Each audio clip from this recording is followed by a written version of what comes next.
Здравствуйте! Сегодня мы поговорим на другую очень важную тему – устная отработка. Есть еще одно название у этой темы – дриллинг. Слово происходит от английского названия дрели. Сам процесс сверления называется дриллинг. По-моему, очень четко отражает наши цели и задачи. Как вы уже заметили, 80% моего урока – это разговор. Учебник Сорока рассчитан на то, чтобы развить речь учеников, а чтобы говорить, нужно именно говорить. Другого способа не существует. Для тех, кто любит почитать и пописать на уроке, это очень сложно перестроиться, и они спрашивают, а чем же тогда заняться?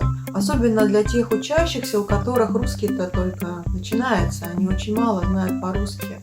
Давайте я вам приведу примеры и расскажу про несколько упражнений, которые я предлагаю в книге для учителя во всех трех уровнях Сорока 1, Сорока 2 и Сорока 3.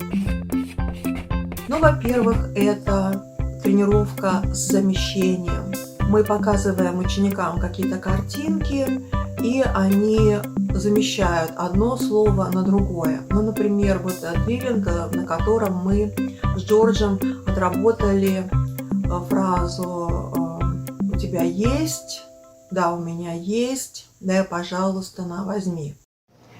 У тебя есть мяч? Да, у меня есть мяч. Дай мне, пожалуйста. На. Спасибо. На, возьми, на, возьми. возьми. Угу. У тебя есть компьютер? Да, у меня есть компьютер. Дай мне, пожалуйста. На, возьми. Спасибо. Окей, на отсчет. У тебя есть машина? Да, у меня есть машина. Дай, пожалуйста. На, возьми. Спасибо. Угу. У тебя есть лодка? Да, у меня есть лодка. Дай мне, пожалуйста. На, возьми. Второй вариант с выбором слова. Например, преподаватель дает образец слова «мне не видно» и говорит, нужно новое слово подставить «слышно». И ученики сами должны решить, куда его подставить.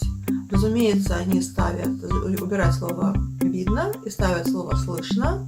И вот, пожалуйста, у вас получилась новая фраза «мне не слышно». Теперь учитель говорит следующее слово «вам». И ученики заменяют слово «мне» на слово «вам», получилось «вам не слышно». Это более сложный вид отработки, но он тоже очень-очень-очень полезный. Но еще один вариант – это исчезающий диктант. Я его сама очень-очень люблю, но здесь у нас опора, конечно, не визуальная, здесь у нас опора письменная. То есть учитель пишет какое-то предложение на доске и стирает слова. Сколько тебе лет? Стираем слово «лет». Ученики должны подсказать какое-то слово. Потом убираем слово «сколько». И ученики должны по памяти вспомнить, сколько тебе лет. Мы учим фразы таким способом. И еще один вариант – это отработка изменения. Когда мы берем фразу и ставим ее в вопросительную форму или в отрицательную. Но если с отрицательной формой, в общем-то, проблем нет, то вопросительная форма бывает, создает проблемы. Не все учащиеся слышат вопросительную интонацию, а в русском языке вопрос образуется чаще всего именно с помощью интонации. У тебя есть яблоко – это повествовательное предложение. У тебя есть яблоко – это вопросительное предложение. Не все слышат вот эту разницу. И это очень важно тренировать. Иногда очень сложно поставить предложение в отрицательную форму. Это может быть совсем легко для вас, если вы хорошо знаете русский язык, но для учеников иногда бывают проблемы. Давайте посмотрим на моего ученика, которому никак не давалась эта отрицательная форма глаголов. Андрея ест. Андрей. Нет. Андрея не ест. Андрей. Нет. Не ест. Эмма спит. Нет. Эмма не спит. Эмма не спит. Эмма не спит.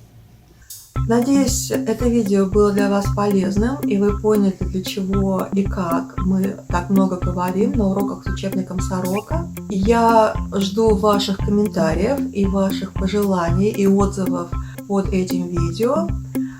А вам пока желаю всего хорошего. До новых встреч!